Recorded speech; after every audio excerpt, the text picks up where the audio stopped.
Hello बच्चों, कैसे हो आप लोग? बढ़िया हो? ठीक हो? तो हम शुरू करते हैं आज यूपी टेट की जो हमारी सीरीज चल रही है मैथ की। क्लास कौन सी होगी? क्लास नंबर 6 होगी।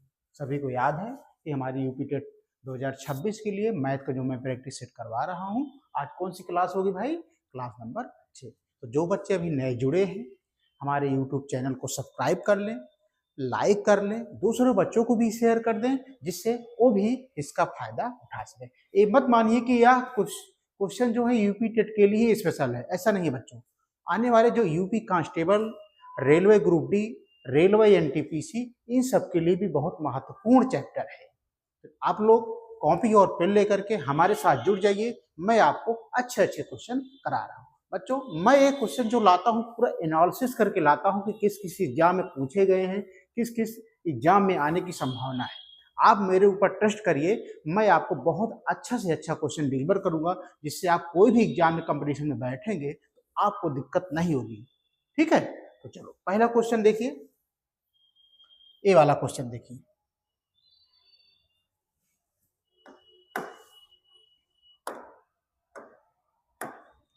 देखिए, एक शहर में पुरुषों और महिलाओं का अनुपात 7:5 है। पुरुष और महिला का अनुपात 7:5 दिया है। शिक्षित पुरुषों का प्रतिशत 60% और महिलाओं का प्रतिशत 70% है। उनका अनुपात भी दिया है, उनका परसेंटेज भी दिया है। ठीक है, शिक्षित पुरुषों और महिलाओं का अनुपात क्या होगा? उन दोनों का अनुपात पूछ रहा है बच्चा लोग। मैं आपको एक चीज क्लियर कर दे रहा हूं, जब तक आप लोग मैथ का आप लैंग्वेज नहीं समझ पाओगे तब तक आप आंसर नहीं दे सकते। तो सबसे पहले आप कोशिश किया करो कि मैथ की लैंग्वेज को समझना, कि एग्जामिनर पूछना क्या चाह रहा है। जहां आप लैंग्वेज समझ गए तो आपका आंसर मुश्किल से कम सेकंड में, कम समय में आ जाएगा। तो ये चीज हमेशा याद दिमाग में बैठा लिया करो कि हमें क्वेश्चन के लैंग्वेज को पकड़ना है, कैची करना है। बस एग्जामिनर पूछ क्या रहा है, पूछना क्या चाह रहा है। ये नहीं कि एग्जामिनर पूछ दूसरा रहा है, आप कुछ दूसरा आंसर दे रहे हैं। इससे क्या हो जाएगा, आपका उस आंसर नहीं आएगा, आप सवाल को गलत कर दोगे, आपका नंबर भी कट जाएगा। तो सबसे पहले मेन चीज होता है कि क्वेश्चन के लैंग्वेज को समझ। देखो दोस्त, यहाँ पे पुरुष और महिलाओं का अनुपात कितना दिया है? 7:5। मेल फीमेल इनका अनुपात जो दिया है 7:5 दिया है। ठीक है, अब कह रहा है शिक्षित पुरुषों का प्रतिशत, इनका प्रतिशत भी दिया है कितना, तो इसमें गुणा कर दो 60%। ठीक है, महिला वाले महिला गुणा कर दो, कोई दिक्कत नहीं है। गुणा करोगे तो 6 में 7 गुणा करोगे, 6 7 42, 420 आ गया। ठीक है, अब इसमें गुणा करोगे 7 5 35, 350 आ गया। एक चीज क्लियर हो गई। कह रहा है शिक्षित पुरुषों और महिलाओं का अनुपात, इन दोनों का अनुपात, तो यहीं से दोनों का अनुपात निकाल लो। परसेंटेज से परसेंटेज कट गया, 0 0 कट गया। अब ऐसा चीज से काटो कि जो दोनों संख्याएं कट जाएं। इसका मतलब क्या हुआ? 6 7 42, 7 6 42, 7 से काटो, 7 6 42, 7 5 35। तो मेरा अनुपात जो आया 6:5। यही एग्जामिनर पूछना चाह रहा था कि इनका अनुपात क्या होगा, तो इनका अनुपात होगा 6:5। Option D is right answer. Option D is right answer. तो जो बच्चे समझ में आया कि नहीं, आप लोग बताइए समझ में आ गया कि नहीं। अगर आ गया हो तो आप थंब दीजिए, हम आगे बढ़ते हैं। आगे बढ़े, चल।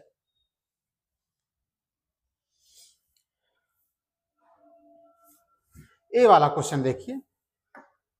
मैं आपको बार बार प्रयास कर रहा हूं, याद दिलाने का कोशिश करता हूं कि आप लैंग्वेज को समझना, भाषाओं को पकड़ो। मैथ में जो भाषा है, आप अगर उसको कैंची कर लिए, उसके समझ में अंडरस्टैंडिंग आ गई, तो आप सवाल को आसानी से सॉल्व कर। ठीक है, देखो, एक परीक्षा में 53% उम्मीदवार विज्ञान में, ठीक है, और 48% गणित में अनुत्तीर्ण हुई। 2 विषय में अनुत्तीर्ण हो गए। यदि 40% उम्मीदवार दोनों विषयों में अनुत्तीर्ण हो गए, 40% दोनों विषयों में अनुत्तीर्ण हो गए, तो कह रहा है दोनों विषयों में उत्तीर्ण होने वाले उम्मीदवारों की संख्या। तो हमें उत्तीर्ण होने वालों की संख्या पूछ रहा है। जब कभी भी ऐसा जस्ट उसका उल्टा पूछे तो आप लोग क्या करोगे? आप लोग ये करोगे जो दोनों विषयों में पाए हो उसको जोड़ करके जो दोनों में कॉमन हो उसको आप घटा दो। मेरे कहने का मतलब है विज्ञान में 53% है, ठीक है, और दूसरे में क्या है 48% है।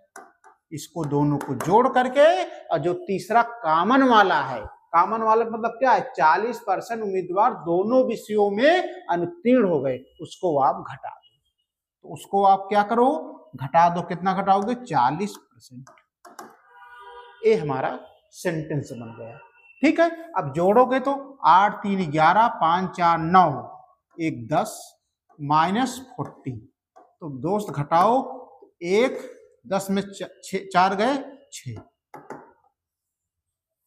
61% आ गया। कितना आ गया?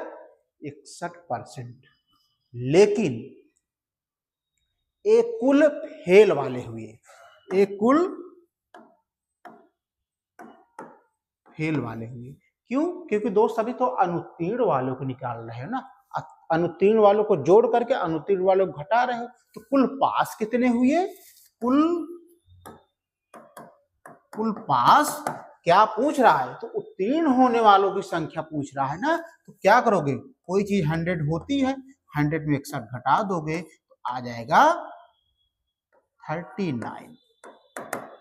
39% बच्चे उत्तीर्ण हुए, 39 बच्चे उत्तीर्ण। ठीक है, option B is right answer. चले आगे, कोई दिक्कत? समझ में आ गई चीजें ना? चलो हम चलते हैं अगले प्रश्न पे। बच्चा लोग आप लोग ध्यान से समझिएगा, जहां दिक्कत होती है आप तुरंत हमसे पूछिएगा। मैं एक एक पॉइंट को डिस्कस करूंगा, ये मेरा वादा है। लेकिन आप लोग जी लगा करके मेहनत करिए, ठीक है। एक मोटरसाइकिल का मूल्य प्रतिवर्ष 4% की दर से घटता है, घट रहा है, कोई बात नहीं। यदि इसका वर्तमान मूल्य 75,000 रुपए हो, 75,000 रुपए हो, तो क्या कह रहा है? कह रहा है तो 2 वर्ष बाद इसका मूल्य क्या होगा? तो सबसे पहले देखो, मूल्य प्रतिवर्ष दर कितना है? 4%।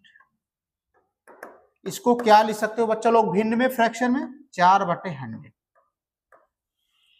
लिख सकते हो कि नहीं? इसको लिख सकते हो कि नहीं आप लोग बताओ? लिख सकते हैं। इसको सरल कर दो आप, 4 दूना 8, 4 पंचे 20, 1/25। जो चीजें सरल करने लायक हो आप सरल कर दिया करो, ठीक है। क्या होता है इससे कि आपको कैलकुलेशन में दिक्कत नहीं होती है। अगर आप इसको कैलकुलेशन अगर इतना मान लो 4/10 100 से ही हम करते हैं तो कैलकुलेशन काफी बड़ा हो जाता। आता तो आंसर वही, लेकिन क्या है कैलकुलेशन हो जाता तो वापस समझ आता था। इसलिए आप जितना हो सके सरल कर ले। हमारा भिन्न जो 4% का जो भिन्न आ गई 1/25 आ गई। आप कह रहा है घटता है, चीजें घट रही, तो बच्चा लोग दो, आप देखो यही समझना यहाँ पे। यदि इसका वर्तमान मूल्य 75,000 रुपए हो तो 2 वर्ष बाद इसका मूल्य क्या होगा? 2 वर्ष बाद जहां ऐसा चीज पूछे इसको क्या करोगे? परसेंटेज का, इसको आप अनुपात में, रेशियो मेथड से 25 अनुपाते। अब बताओ बच्चा लोग यहाँ पे क्या होगा? 25 1 26। रविंदर कह रहे हैं 26। क्यों 26 होगा भाई? कह रहा है घट रहा है, 4% की दर से घट रहा है। इसका मतलब क्या होगा? 25/24। कितनी बार लिखा जाएगा? 2 बार, क्योंकि 2 वर्ष बाद पूछ रहा है ना, इसलिए 25/24। ठीक है। अब 25/50 में 625, 24/24 में बच्चा लोग बताओ क्या होता है? 24/24 में 576। यहां तक आप लोग समझ पाए कि नहीं? यहां तक चीजें समझ पाए कि नहीं? सही बताना, समझ गए ना? अब कह रहे हैं इसका वर्तमान मूल्य 75,000 रुपए, किसका होगा? इसका होगा, किसका होगा ना? इसका दाम दिया है, कितना दिया है? 75,000 रुपए। ठीक है, तो कितने गुना है? तो 75,000 में आप 625 से भाग दे दोगे। कितने बार जाएगा? आप लोग जोड़ करके बताओ कितने बार जाएगा, कितने बार जाएगा? 120 गुना, यानी 120 गुना। यह कितने गुना है? 120 गुना। तो इसका क्या हो जाएगा? 120 गुना इसका निकाल लो भाई। जब वर्तमान का निकाले तो बाद का निकालो। 576 गुणे 120, 0 12 छंग 72, 12 छंग 72, 12 से 84 आ जाएगा 69, 120। यही हमारा आंसर होगा। क्या पूछ रहा है? 2 वर्ष बाद इसका मूल्य क्या होगा, यानी 2 वर्ष बाद इसका दाम पूछ रहा है। 69,120 आंसर कौन सा हो जाएगा? Answer C is right answer. चीजें क्लियर हुई कि नहीं? सबसे पहले आप क्या किए?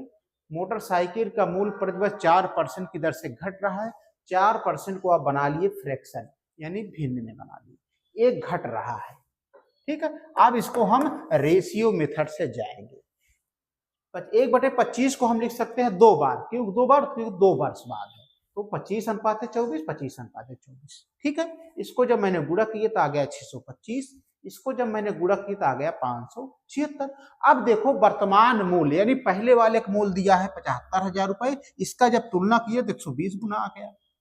ठीक है, तो कह रहा है 2 वर्ष बाद वाला पूछ रहा है, यानी ए वाला दाम पूछ रहा है, तो इसका 120 गुना करोगे तो आ जाएगा 69,120। यही हमारा आंसर है।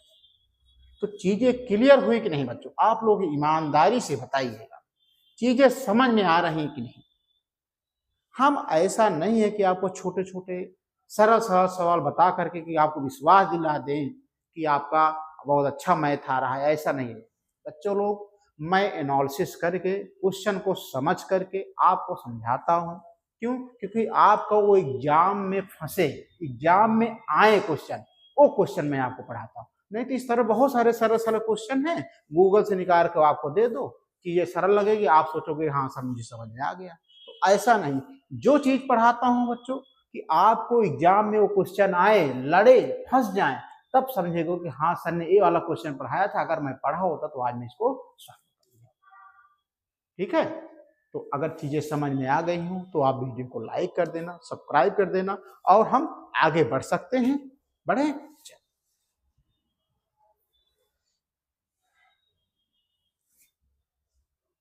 ये वाला क्वेश्चन देखो, ये वाला क्वेश्चन देखो। चीजें पहले ध्यान से पढ़ो आप लोग, चीजें ध्यान से आप पढ़ो। एक चुनाव में 2 उम्मीदवार मैदान में उतरे। 80% मतदाताओं ने अपने वोट डाले, जिनमें से 5% वोट अमान्य पाए गए। ठीक है, लैंग्वेज चल रही है। विजयी उम्मीदवार को वैध वोटों का 75% प्राप्त हुआ और उसने 36,480 वोटों से चुनाव जीत लिया। तो कुल मतदाताओं की संख्या ज्ञात करो। तो बच्चा लोग इसमें उतार चढ़ाव एक सीरियल वाइज लैंग्वेज जा रही है, तो ऐसे में आप वन लाइनर मेथड का यूज करोगे। तो सबसे पहले क्या लिखोगे? माना। माना क्या लिखोगे? माना मतों की संख्या ए है। माना मतों की संख्या ए है। ठीक, माना मतों की संख्या, यही मान लो माना मतों की संख्या क्या है? ए है। अब वन लाइनर मेथड पे ए गुणे कर दो। शुरू में क्या करा? 80% मतदाताओं ने अपने वोट डाले। 80% का मतलब क्या होगा मेरे दोस्त? 80/100। चीजें क्लियर हुई कि नहीं? अब उसके बाद क्या हो रहा है? जिनमें से 5% वोट अमान्य पाए गए। 5% जब वोट अमान्य हो गए तो मान्य कितने हो गए? 100 में 5 घटा दोगे तो आ जाएगा 95। इसका मतलब क्या होगा? यहाँ पे 95/100 होगा। चीजें क्लियर हुई? ठीक है। विजयी उम्मीदवार को वैध वोटों का 70% प्राप्त होता है। वैध वोटों का। अवैध कितना हुए? अवैध कितना हुए भाई? 70% वैध प्राप्त होता है ना। देखो वैध वोट,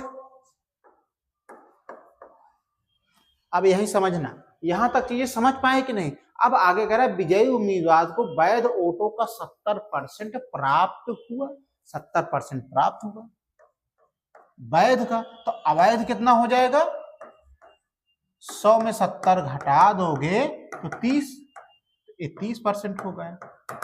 यही समझना यार, वैध 70% है तो अवैध कितना हो जाएगा? 30%। इसका डिफरेंस क्या हो जाएगा? 40%। इसका मतलब क्या होगा? यही 40% यहां पे लगाओगे बटे 100। यह बराबर कितने के है ऊंटों की संख्या? 36,480 ऊंटों से जीत लिया, तो ए बराबर 36,480 यह बराबर होगा। लेकिन यहाँ पे बच्चों को मैं समझ रहा हूं दिमाग क्या होगा कि सर आप 100 में 70 घटा देंगे 30% लगा देते ना बच्चा। वैध 70% है तो अवैध कितना होंगे? 30%। इन दोनों को अंतर क्या आ गया? 40%। ये 40% इस पे लगेगा, ये बराबर टोटल वोटों की संख्या से जो जीता है वो हो जाएगा। ठीक है, अब इसको चीजें सरल करो, 2 0 0 कैंसिल हो जाएगा। ठीक है, अब देखना, अब जब काटोगे तो 5 से काटो, 5 एकन्नम 5, 4 बचा, 5 9 45। ठीक है, अब इसको काट दो, 5 7 35, एक बचा, 5 दूना 10, भाई 36,480 है। इसको 5 से काटो, 5 7 35, 6 में 5 गए 1 4, 5 दूना 10, 4 8, 5 9 45, 8 में 5 गए 3, 5 6 30, यानी 72 96। ठीक है, अब देखो 19 से काटो, 72 96 को अब 19 से काट रहे हैं, 19 3 57, 19 3 57, 12 में 7 गए 5, 6 में 5 गए 1 9, 19 8 52, 19 8 152, 5 में 2 गए 3, 9 में 2 गए 7, 19 चौक 76, यानी आ गया 384। ठीक है, 19 से काटा तो क्या बचा मेरे दोस्त? फिर इसको काट दो, 4 9 36, 4 6 24, तो क्या बचा? ए बचा गुड़े 8 बटे 100 बचा। ठीक है, गुड़े 1 बटे 100 बचा, और कुछ नहीं बच रहा है, बराबर क्या बच रहा है? 96 के। ठीक है, अब काट दो इसको, 8 91, 8 दूना 16, तो मेरे दोस्त ए बराबर ए 4 0, इधर 12 4 0, यही हमारा आंसर आ जाएगा। Option D is right answer. बच्चा लोग इसमें आप ध्यान देना, जो टेट वाले बच्चे हैं थोड़ा भी फ्रेशर होते हैं, तो आप लोग को इस पे मेहनत करना पड़ेगा काटने पीटने में। क्यों? क्योंकि जब आप इक्वेशन बना लोगे तो मेन चीज होता है काटना, सरल करना चीजें। तो आप इत्मीनान से प्रैक्टिस करोगे तो आसान हो जाएंगी चीजें, घबराने वाली कोई बात नहीं है। ठीक है, तो मेन चीज होता है कि आप जितने बार प्रैक्टिस करोगे उतने समझ में आएगा। तो ए बराबर आ गया 12,000। जब ये चीजें नहीं समझ में आए तो एक बार दोबारा अगर वीडियो देख लोगे तो आपको चीजें समझ में आ जाएगी। ठीक है, ये कंसेप्ट समझ में आया कि नहीं? ठीक है, अगर आ गया हो तो हम आगे बढ़ सकते हैं, बढ़े आगे। चलो, ये वाला क्वेश्चन देखो, ये वाला क्वेश्चन देखो। सबसे पहले मैं क्या बोला हूं आप लोगों को बोला हूं कि सबसे पहले आप क्वेश्चन के लैंग्वेज को पकड़ना सीखो, उसके बाद आप सॉल्व कर लो। ठीक है, देखो, 2 उम्मीदवारों के बीच हुए चुनाव में एक उम्मीदवार को कुल वैध वोटों का 65% प्राप्त हुआ। ठीक है, 20 वोट अवैध थे। यदि कुल वोटों की संख्या 7500 थी तो दूसरे उम्मीदवार को प्राप्त वैध वोटों की संख्या क्या थी? भाई ये तो बहुत खतरनाक सवाल है, ये तो बहुत खतरनाक सवाल है। ऐसा कुछ ना करो, ध्यान से पहले समझो। 2 उम्मीदवारों के बीच हुए चुनाव में एक उम्मीदवार को कुल वैध वोटों का 65 प्राप्त हुआ, वैध वोटों का। ठीक है, जब वैध 65 प्राप्त हुआ है तो अवैध कितना होगा? 100 में 65 घटा दोगे कितना आ जाएगा, 10 में 5 ये 5, 9 में 6 गया 35%। क्लियर। यदि कुल वोटों की संख्या 7500 थी, यानी वोटों की संख्या कितनी थी, 7500 थी, इस पे जो लग रहे हैं वैध वोट 35%, 35/100 कर दो, गुणे दूसरे 20% वोट अवैध थे, तो 100 में 20, तो वैध कितने रहे होंगे, 100 में 20 घट गए 80/100। कुछ नहीं करना था, जो टोटल अमाउंट था इसको लिख करके 65 है तो 100 में 65 घटा दोगे तो आ जाएगा 35/100, फिर 100 में 20 घटा दोगे तो आ जाएगा 80/100। यही गुणा करके सॉल्व कर लोगे, आंसर आ जाएगा। ठीक है, देखो 2 0 0 कट गया, 1 0 0 कट गया, 5 दूना 10, 5 7 35। ठीक है, तो क्या आया, 1 मिनट, हाँ 2 चौक 8, तो आ गया मेरे दोस्त 75 गुणे 7 चौक 28। अब गुणा करोगे तो क्या आ जाएगा, 75 में 28 से गुणा करो, 8 पंचे 40, 8 सते 56 4 60, 2 पंचे 10, 2 7 14 1 15, 0 0 6 5 11 1 1 2, आ गया मेरे दोस्त 2100। यही हमारा आंसर आ जाएगा। किसी बच्चे को कोई दिक्कत नहीं होनी चाहिए। फिर ध्यान से समझना, टोटल वोटों की संख्या कितना है, 7500 है। अब कह रहा है एक उम्मीदवार को कुल वैध वोटों का 65 अंश प्राप्त हुआ, तो अवैध कितना रहे होंगे, 100 में 65 घटा दोगे 35/100, इसको गुणा कर दिए। फिर कह रहा 20% वोट अवैध थे, तो वैध कितने रहे होंगे, 100 में आप 20 घटा दोगे 80% लगा दो, फिर इसको सरल कर लोगे तो आंसर आ जाएगा 210। बस आपको जितने प्रैक्टिस करोगे आपका कैलकुलेशन मजबूत होगा, तो आपको अपने अंदर से कॉन्फिडेंस आएगा, इसमें कंसेप्ट आपको कोई दिक्कत नहीं होगी। ठीक है, अगर चीजें ना समझ में आई हो तो आप दोबारा वीडियो देख लीजिएगा, तो चीजें समझ में आएगी।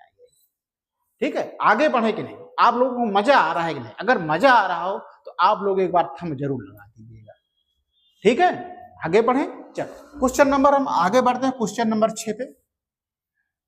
ये देखो क्वेश्चन, ये क्वेश्चन मजेदार क्वेश्चन है, ये क्वेश्चन मजेदार क्वेश्चन है। अब देखो रविंदर बताएंगे इसको रविंदर बताएं।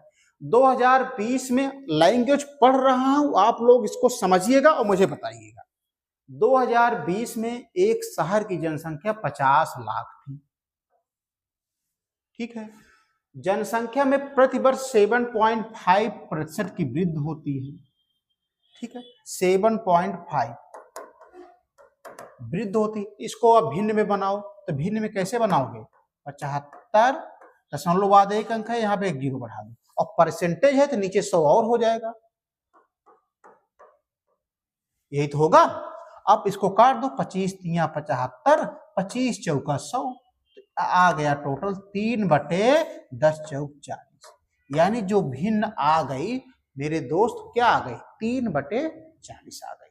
ठीक है, कह रहा 2022 में शहर की जनसंख्या क्या होगी। अब समझ जाओ, 2020 में 50 लाख थी, फिर 7.5 की वृद्धि हो रही, तो 2022 में क्या होगी। तो दोस्तों कितना डिफरेंस है, 2 वर्ष का अंतर है। तो आप समझ गए होंगे कि हम रेशियो मेथड से जाएंगे तो 2 वर्ष का हम क्या करेंगे, रेशियो निकालेंगे। तो जैसे 40 है अनुपाते, बताओ घटेगा कि जुड़ेगा, जुड़ेगा क्योंकि वृद्धि हो रही है। 40 3 43, फिर 40 3 43, गुणा करो 4 चौक 1600। ठीक है, 43 में 43 से गुणा करो, कितना आएगा बच्चे लोग, 43 में 43 गुणा करोगे तो 1849, कितना आ जाएगा, 1849। अब दिया है इसका मान, दिया है शहर की 2020 में एक शहर की जनसंख्या 50 लाख थी, यानी पहले वाले का मान दिया है 50 लाख। कितने शून्य होंगे, कितने शून्य होंगे, 4 0 बढ़ा दो, 5 0, 1 2 3 4 5। ठीक है, तो कितने गुना है, 2 0 0 कैंसिल हो जाएगा, यानी 5 में आप 16 से पहले भाग दोगे, 16 तिया 48, 10 में 60 गए 2। ठीक है, 0 बढ़ाओ, 16 का नाम 16, 10 में 6 गए 4, 0 बढ़ाओ 16 दूनी 32, 16 पंचे 80, यानी कितने गुना है? 31 25 गुना। मेरे कहने का मतलब ये है दोस्त कि 1600 में जब 50 लाख से 50 लाख में जब 1600 भाग दोगे तो कितने गुना हो जाएगा? 31 25 गुना। हमें पूछ रहा है 2022 के बाद, 2022 में, तो इसका मान पूछ रहा है। इसका मान क्या है? इसका मान यानी 31 25 गुना क्या हो जाएगी? 18 49 गुणे 31 25। जब आप गुणा करोगे मेरे दोस्त तो आंसर आ जाएगा 57। मैं ऑलरेडी कर लिया हूं, 57 78 125। यही हमारा आंसर आ जाएगा, यही हमारा आंसर आ जाएगा। कोई दिक्कत? इस तरह से एक सवाल मैं बता चुका हूं, कोई दिक्कत नहीं होनी चाहिए। ध्यान से सुनो। सबसे पहले 7.5 को मैंने भिन्न में बदला तो आ गया 3/4। इसमें वृद्धि हो रही है, इसमें वृद्धि हो रही है। वृद्धि हो रही मतलब जुड़ेगा, ठीक है। तो 40:43, 40:43। इसको जब मैं गुणा किया 1600 आ गया, जब इसको मैंने गुणा किया तो 1849 आ गया। अब बच्चा लोग कंफ्यूज होते किसका मान दिया है, तो इसका मान दिया है 50 लाख, ठीक है। तो कितने गुना है? 31 25 गुना। तो हमें पूछ रहा है 2022 में इसका दाम पूछ रहा है। एक तो 31 25 गुना से गुणा करोगे तो आ जाएगा 57 78 125, ठीक है। बच्चा लोग परसेंटेज जो है यूपी टेट में जो चैप्टर करा रहा हूं समाप्त होता है। मैंने सारे इंपॉर्टेंट आपको फैक्ट बता दिया हूं, अभी कुछ रह गया है मैं उसको बता दे रहा हूं आप लोग को। सारा सब आपको कवर कर दिया हूं, आप लोग प्रैक्टिस करिए, कोई दिक्कत नहीं आएगी। अब देखो मैं मोटा मोटा कुछ चीजें आपको बता दे रहा हूं, आप लोग इसको ध्यान दीजिएगा, आप लोग इसको समझ लीजिएगा तो आपका परसेंटेज कंप्लीट हो गया है। आप लोगों को कहीं दिक्कत नहीं आएगी इस चैप्टर में, ठीक है। अब देखो मेरे दोस्त, जैसे परसेंटेज, बहुत सारे बच्चे भी जो नए जुड़े हैं, परसेंटेज का मतलब क्या होता है? होता है 1/100, ठीक है। अगर बोल लिया के परसेंटेज, जैसे के परसेंटेज, इसको क्या लिख सकते हो? इसको लिख सकते हो आप k/100। चीजें क्लियर हुई कि नहीं? इसे कोई चीज परसेंटेज, इसको लिख सकते हो 1/100, ठीक है। अगर कोई बोल दिया के परसेंटेज क्या होगा तो k/100। ये दो चीजें क्लियर हुई कि नहीं? अब देखो आगे, जैसे कोई 20% कह दिया, इसको क्या लिख सकते हो बताओ? इसको लिख सकते हो 20, और परसेंटेज का मतलब क्या होता है? 1/100। अब इसको सरल कर दो, जितना सरल करना चाहो कर दो। तो 20 1 20, 20 5 100, यानी आ गया 1/5। मेरे कहने का मतलब है मेरे दोस्त कि 20% बराबर जब उसको भिन्न में बदलोगे कितना आ जाएगा? 1/5। अब जैसे कुछ चीज बता दे रहे हैं, जैसे हमें प्रतिशत को भिन्न में बदलना है, प्रतिशत को भिन्न में बदलना है, ठीक है। अब जैसे 20% के ले लो, 20% को भिन्न में बदलना है तो 20 बटे क्या लिख सकते हो? 100 लिख सकते हो कि नहीं? इसका जो भिन्न आएगी 1/5 आएगी, ठीक है। इसका जो भिन्न आएगी 1/5 आएगी। अब मान लो जैसे 10% हुआ, रविंदर 10% को क्या लिख सकते हो भिन्न में बदलने के लिए? 10/100। तो 10 1 10, 10 10 100, तो आ गया 1/10। इस तरह से मेरे बच्चों प्रतिशत को भिन्न में बदलने के लिए मैं जो बताया हूं ये है।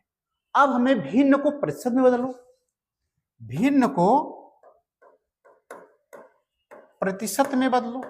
भाई ये भी तो हो सकता है, भिन्न को प्रतिशत में बदलो, भिन्न को प्रतिशत में बदलो। तो कैसे करोगे बताओ? इसका होता है जैसे a/b, a/b गुणे 100, a/b गुणे 100 ये होता है। अब एक बहुत सारे बच्चे नहीं जानते कि जैसे a/b है, इसको बोलते हैं बच्चा लोग अंश। क्या बोलते हैं? अंश। ऊपर वाले को क्या बोलते हैं? अंश।